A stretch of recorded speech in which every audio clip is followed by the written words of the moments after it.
to another edition of Searching the Heart.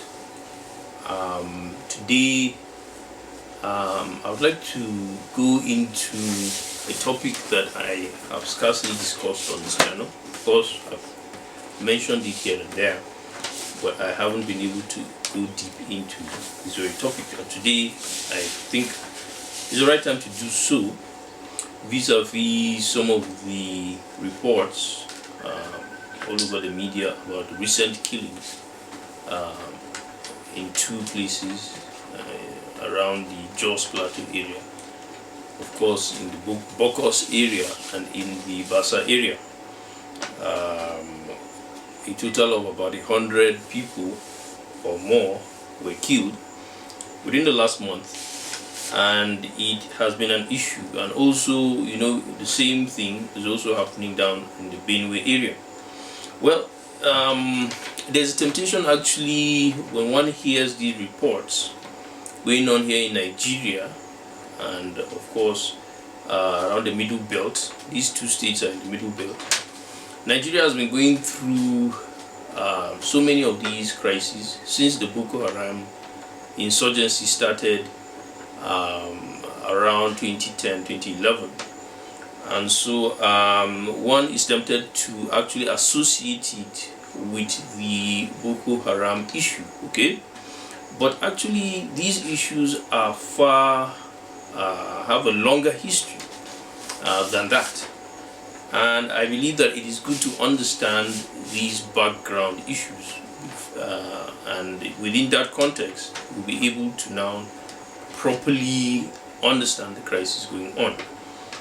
Beyond just the Boko Haram crisis. Of course, certain people might be also quick to relate the Boko Haram crisis to the ISIS, Al-Qaeda, ISIS insurgencies going on all over the world, from the Middle East and affecting many countries of the world. But it is still not wrong to look at the peculiar situation we find here in Nigeria. And maybe that will bring some little light, some little detail into what is really going on. And so we'll have to look at Nigeria as a peculiar case, and in fact the Jos crisis itself. Okay?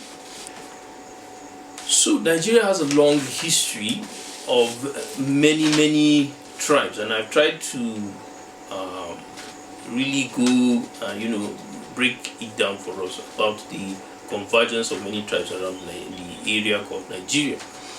And but when you really study the history itself, you will have a better light. You have better light into this, especially some of the major tribes. Today we look and we can see some of the major tribes like the Hausa, the Igbo, the Yoruba. Okay, many people will just clearly see this, but there were actually some other major tribes before the Hausa, the Igbo, and the Yoruba became dominant tribes. Okay, and so Nigeria is still. That is why I had to trace it the way I traced it the other time. Okay, because it has been a cycle. One empire, just like anywhere in the world, one empire comes, rules a particular area. Because of one or two maybe social issues or economic issues or natural issues, another tribe takes over, and so that was it. Okay, Nigerian situation was that there were 2 or 3 major tribal groups within the northern area, at least just focusing on the northern area, before the Hausa kingdoms came up. Okay, and when the Hausa kingdoms came up, also after them, the Fulani jihad started, okay, led by Danfodio. So there are other tribes, very big tribes, very large tribes. And some of these larger tribes are actually conglomerates of smaller tribes. It is known. It is not something we have to always go into, okay? So this is just the issue, all right? So let's begin from there. The Hausa kingdoms were in the midst of their dominance, okay? Of course, the major Hausa kingdom was the Kano Emirate, okay, or the Kano kingdoms, okay? there was the Danfodio Jihad that began in the Maiduguri area, took over that area, established itself in Sokoto, and also took over the Kano Emirates. I'm not going to go into the details of what year that happened and so on. But the Danfodio Fulani Jihad began at around, of course, 1804. And it was mainly to conquer the Hausa kingdoms because of the intermarriage between the Fulani and the Hausa. Okay? And of course, it lasted for 4 years. But in reality, it lasted a little longer than that. Okay? And so it was the influence of the Usman Danfodio Jihad that affected most of the early life of Nigeria. The creation of the 3 major sub-regions in the Nigerian state by the British before it was amalgamated in 1914. And you know, within the during 1914, there were still remnants of skirmishes here and there associated with the, of course, with the jihad. Okay, so this was what was going on. So the northern area was the British kind of grouped all the tribes within the northern region together, and of course put the Fulani, Hausa Fulani Emirates in charge of those areas. Okay, and that was what they did. Okay, even though there were little tribes within that area that didn't see themselves as part of the Emirates. Okay, that was the reality on ground at that time, and this is long after Usman Danfodio himself had died during the jihad. So there were still always skirmishes here and there. Of course, some tribes were directly under the Emirates, others were not. They didn't see themselves as subservient to the Emirates. So this was what was going on. So Nigeria, you must look at whatever you see happening now may be closely associated with the Usman Danfodio Jihad. And at the time of amalgamation of Nigeria in 1914, bringing the eastern, western and the northern regions together, of course, even parts of the western region were also influenced by this jihad moving southward. Okay, and so this was one of the major political issues that were going on at that time. Later on, of course, we find that when the military governments took over, first of all, led by Agui Ironsi, later on by Yakubu Gowon, and then by Murtala Muhammad, there was the creation of more states, okay, making the 3 regions or sub-regions of Nigeria smaller governable constituencies, okay, and they were called states. And of course, these states allowed the smaller and weaker tribes to express themselves. Those who at that time felt suppressed by the jihad that was happening before Nigerian independence. So this is what was going on. And of course, you know that the jihad was supposed to institute Islam, okay? That was the major aim of the jihad. But of course, when the British came, the Christian missionaries came with them. And of course, because of that, the Christian missions was preached. We will look at a very important point about this after this short break.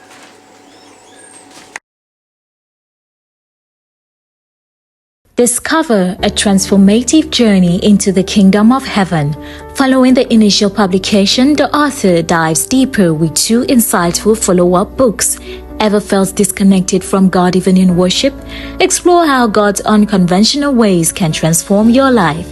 How can you align with divine plans, avoiding distractions?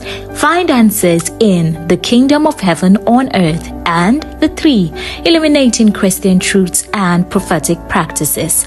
Unlock profound insights guiding you toward a deeper connection with God. Don't miss out. Dive into this enlightening exploration today. Click the link on the caption to get your copy.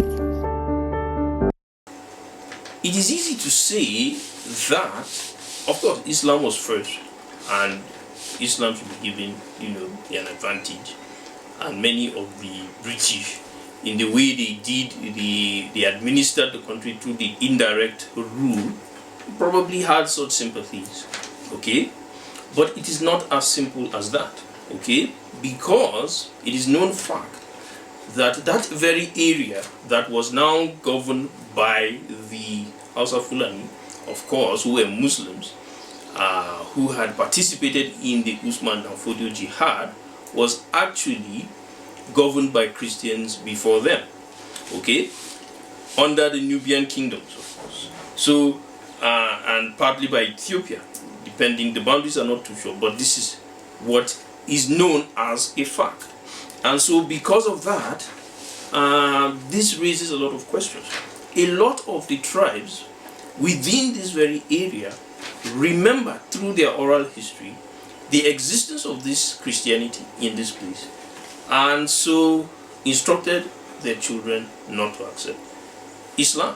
And that is what created a lot of the conflict, a lot of the disagreements, a lot of the obstinacy that took place there. So there was a lot of history, oral history, being passed down, that the initial religion of the book, as it were, was not Islam, but another religion. Okay, Christianity, as it were. And so this is one of the issues that created some of the resistance to Islam. And so this was going on silently. Okay, so the creation of the smaller states now enabled these tribes, these smaller tribes and dialects within the larger northern region, to begin to have a voice within the polity. And of course, these led to clashes between them and the more popular Hausa Fulani groups. Okay, and within this period, within the period of independence, there were one or two skirmishes that took place. Of course, we know that the Civil War was one of the issues that affected the eastern part of the country with other parts of the country, but that was not, those tribal and religious sentiments were there, but were not very prominent at that time. Tribe and religion became a real issue when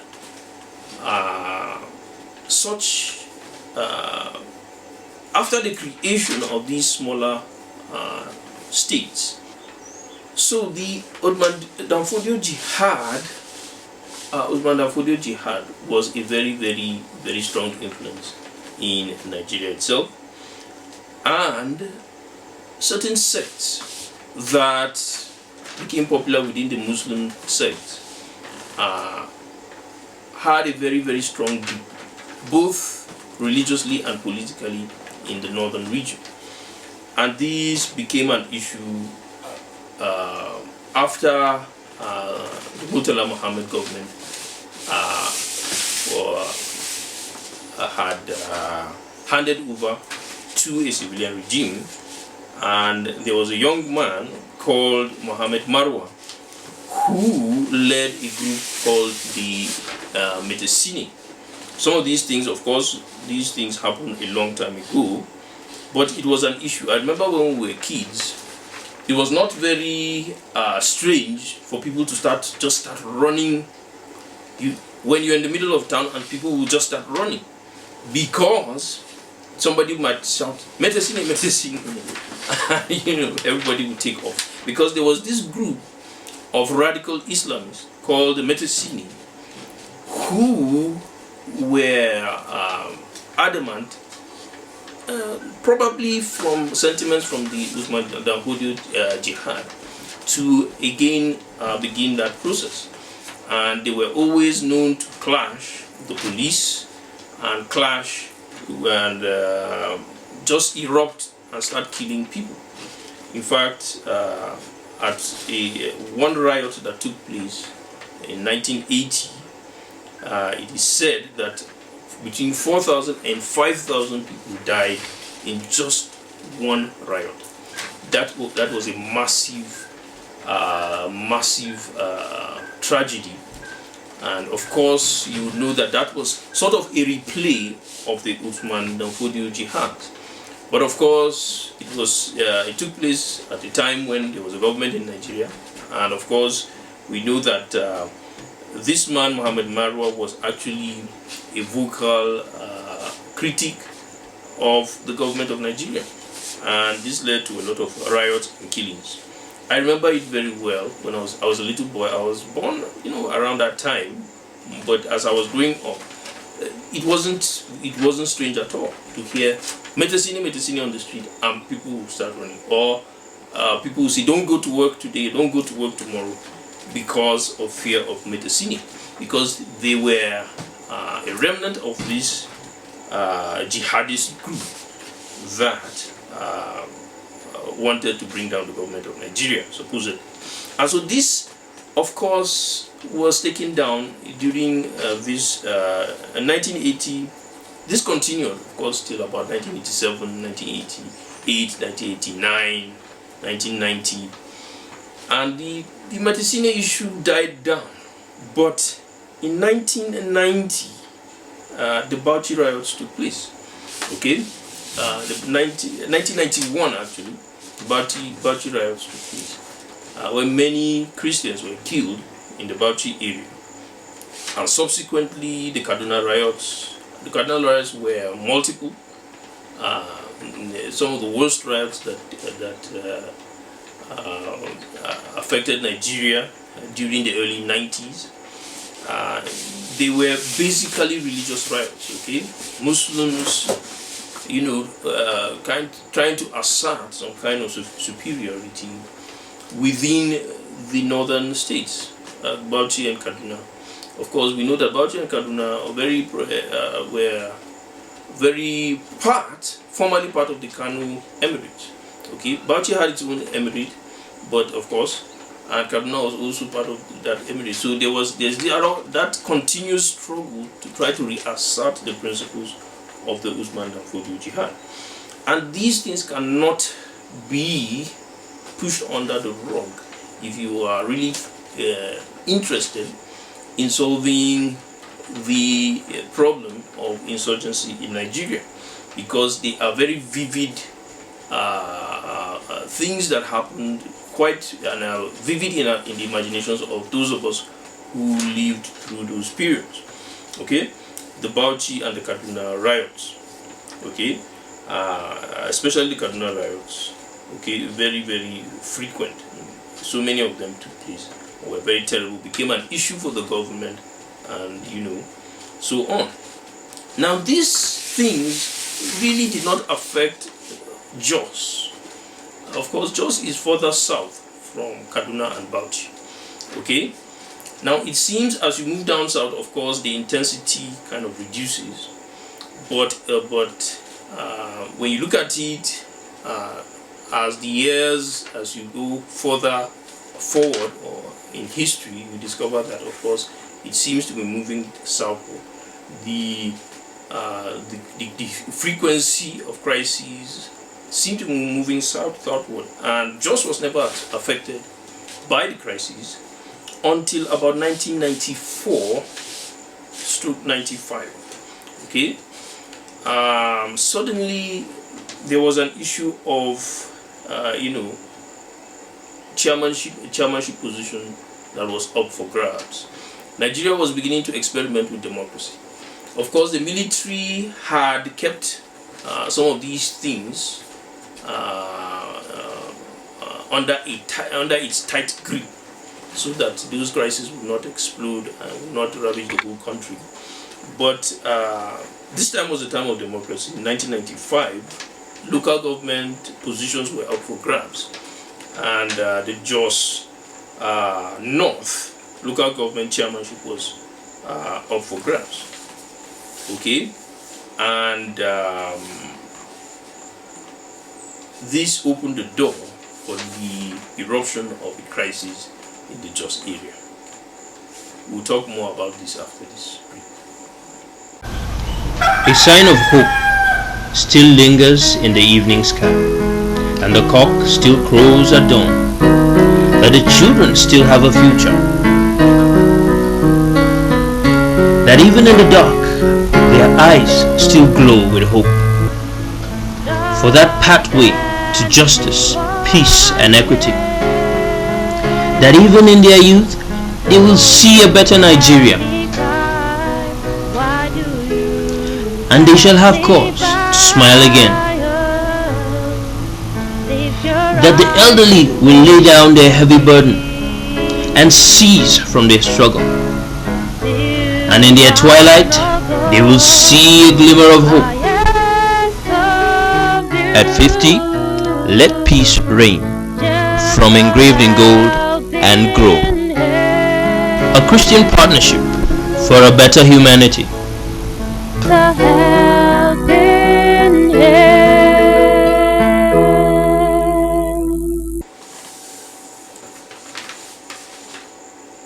Before this time, there was Muslims and Christians lived in relative peace in the Jos area. Of course, when the Bauchi crisis was taking place, and sometimes when the Kaduna crisis was taking place, it shook Jos a little because the Jos is very close to Bauchi, and of course, the people in Jos always wondered if it would affect them. But luckily enough, it never affected Jos. One of the considerations was that there was located a very large military base in Jos, and of course there was so much security in Jos, and so that affected the possibility of any crisis affecting Jos. But in 1995, this chairmanship position was up for grabs, and a person that was deemed not to be an indigene of the Jos area, and also of course a Muslim, was said to have won this election, and this created a problem.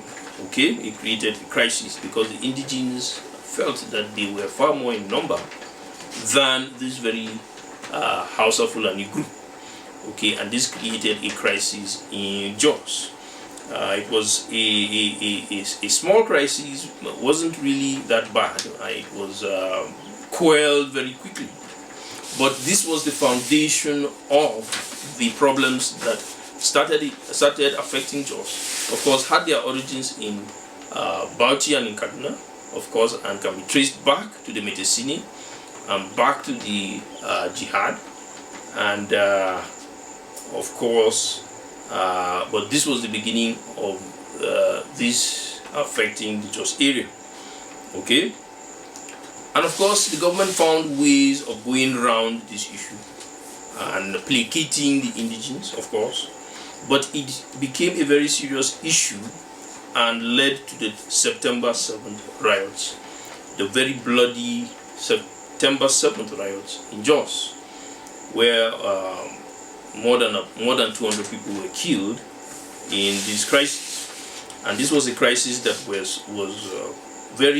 happened very close to the 9/11 attacks, and so was really a turning point in the Jos area,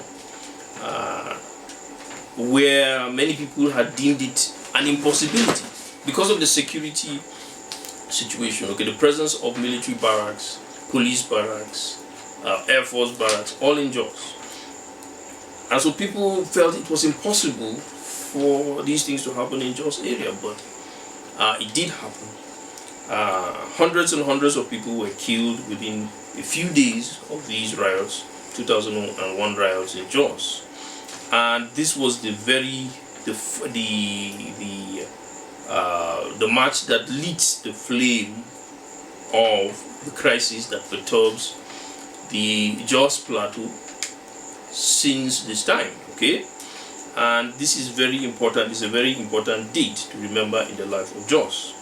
Of course, a similar thing repeated itself in 2008, and of course, we know shortly into 2010 the Boko Haram crisis began, and so from 2010 up to today, the Boko Haram crisis started in the Maiduguri area. Now, it is important to look at these things, and sometimes we might want to disassociate these things. Okay, yes, there are issues in the local area. Okay, like I mentioned, the issue of what the chairmanship thing in Jos. There was always crisis, probably in Kaduna and in Bauchi, and the Jos people will say, will be afraid, because they will say, what, there is a possibility this thing may happen here, but it never did. Okay, but one thing, the politicization, if it was left to just Muslim Christian, there was a lot of very, very cordial relationship between Muslims and Christians, except when they heard that something was happening somewhere else, of course. But politics, the matchstick of politics was that one flame that was needed to light up the whole situation and created, the bigger problem. And so it is true that for one to actually understand the problem that we have security-wise in the Jos and Benue and in the Middle Belt area, you must be able to really trace it back to the sentiments of jihad coming way back from the pre-independence era. Okay, and of course you have to be able to understand it also from the context of the Metesini.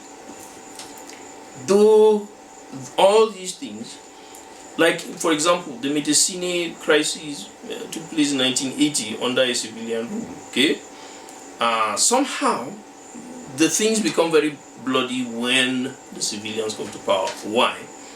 Because they were suppressed by the military. Okay, the military, because of the discipline involved in the military, they had a way of suppressing, themselves, and saying, there's the esprit de corps, within the military, and they had a way of saying, don't do this. And when they command their fellows, they listen to them. But within the civilian political era, of course, there's that far more freedom of association, freedom of speech, freedom to govern yourself by yourself. And so the military influence is not there. And so the real intention of the masses is revealed. And that is why the Metesini became an issue in 1980, and almost like the Boko Haram crisis did in 2010, almost completely burned down the whole country, but it was put down very quickly. Okay, but you see, the Boko Haram thing we're not too lucky with the Boko Haram thing, for other reasons. Okay, maybe because at this time democracy had really matured. So these are some of the pitfalls of democracy in a country like Nigeria, where the people are still trying to grow into understanding what democracy is all about. And of course, like I mentioned in the other video, there are still sentiments of, returning to the culture, the pre-independence culture. And those sentiments are all about the lifestyle of the people. And of course, the lifestyle of the people is about tribalism, is about the land. Okay, is about the pride of ownership, is about the pride of the monarchy. And because of this, these sentiments tend to put more fuel on such crises. So this is the issue. Okay, so that is the problem that we have to be able to understand, and when we understand this, we'll be able to tackle properly the problem of insecurity within the Middle Belt states, within the north. We will see more after this. A sign of hope still lingers in the evening sky, and the cock still crows at dawn, that the children still have a future, that even in the dark their eyes still glow with hope for that pathway to justice, peace and equity, that even in their youth they will see a better Nigeria, and they shall have cause to smile again, that the elderly will lay down their heavy burden and cease from their struggle, and in their twilight they will see a glimmer of hope. At 50, let peace reign from engraved in gold and grow. A Christian partnership for a better humanity.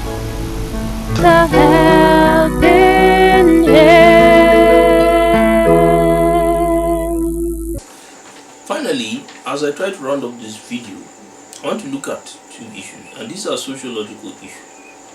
Okay, a few issues actually. The context of the jihad, the Danfodio jihad, way back in 1904. This is the context in which the bigger, more prominent tribes of northern Nigeria, like the Hausa, the Kanuri, and the Middle Belt tribes, that were actually a conglomerate of smaller tribes, known to some historians today as the Kwararafa people, which included, of course, the Jukun, the Gwari, of course, tribes in the Benue region, the Igala, the Idoma, the Ngas, the Maluku, the Birom, and those of the Kaduna tribes. Now, some of the crises that took place within between 1980 and 1995 involved some of these tribes, and these were the same tribes that, passed down oral traditions of their former dominance of the area. Okay, and remember vividly how the House of Fulani had conquered them. Later on, also by the instrumentality of the Islamic forces of Danfodio. Okay, so when you actually come into Nigeria, you will see still the homogeneous nature of a lot of these tribes. Okay, and the very way in which many of them actually imbibe the Hausa language as a language of commonality, of trade, you find that they are very homogeneous. And you can still, beneath that, you can still see traces of the Kwararafa period. Okay, very, very rife and very, very strong within all this. So sometimes it is strange to really put that in the context of religious crisis. But in my view, in fact, it is a very rife situation for religious crisis. And this is because of those sentiments of the former glory of the tribes that still exist within these tribes. Some of these tribes, even though today are separated into individual tribes within different states in Nigeria, still have that sense of brotherhood, ancient links of brotherhood that connected them together. And of course, within that context, most of them speak Hausa today, which is the most predominant language in the north. Okay, although having their own tribal dialects, languages, in fact, not even dialects. And those tribal languages are actually not Hausa languages, but Kwararafa languages. So, when these two systems are still operating side by side, it is a very rife environment for crises, especially that now we have introduced two religions that tend to be associated, with those differences. Okay, the more Kwararafa tribes tended to be associated with Christianity, while the Hausa Fulani conglomerate oligarchy tended to be associated with Islam. Okay, so that is a very rife situation for crisis, and the tendency to ignore this is actually fueling the crisis. And number two, the source, the Lake Chad Basin source. Okay, when you look at the Chad Basin, up the north of Nigeria is Niger, of course. You see Chad on the other side, and Mali also on the other side, and these were popular routes through which some of those ideologies came into Nigeria. Okay, especially when you talk about the jihad. Okay, and so these are the same routes through which these things are still happening today. Okay, and I remember very vividly after the 2001 crisis, there were rumors everywhere that some people were heard way in neighboring countries. Okay, I'm not going to mention the country now, but they said they knew of the Jos area and they were actually planning to come and to attack the Jos area. That is way down before 2001 and around 2001 time. And so when the insurgency began in 2010 in the Borno area, very close to one of these countries, of course this was a fulfillment of the warnings of those who had reported that they had overheard people saying in those areas that they wanted to conquer this very area. Okay, so this is the issue, that intelligence agencies failed. Why? Because they were compromised, probably compromised religiously or otherwise, okay, and could not stop this progression of events. Okay, and so these are the issues that we must look at vis-a-vis the rife nature of the ancient kingdoms still existing side by side. Okay, the Kwararafa beneath, while the Hausa Fulani Emirates, on top. So this is just what is still fueling the crisis. And of course, it looks like just Christianity and Islam. No, it's not just that. It is a deeper connection, a deeper issue that, if not tackled, will bring down this great nation called Nigeria. And we don't want to see that happen. I am David Undichinke for you today in Searching the Heart.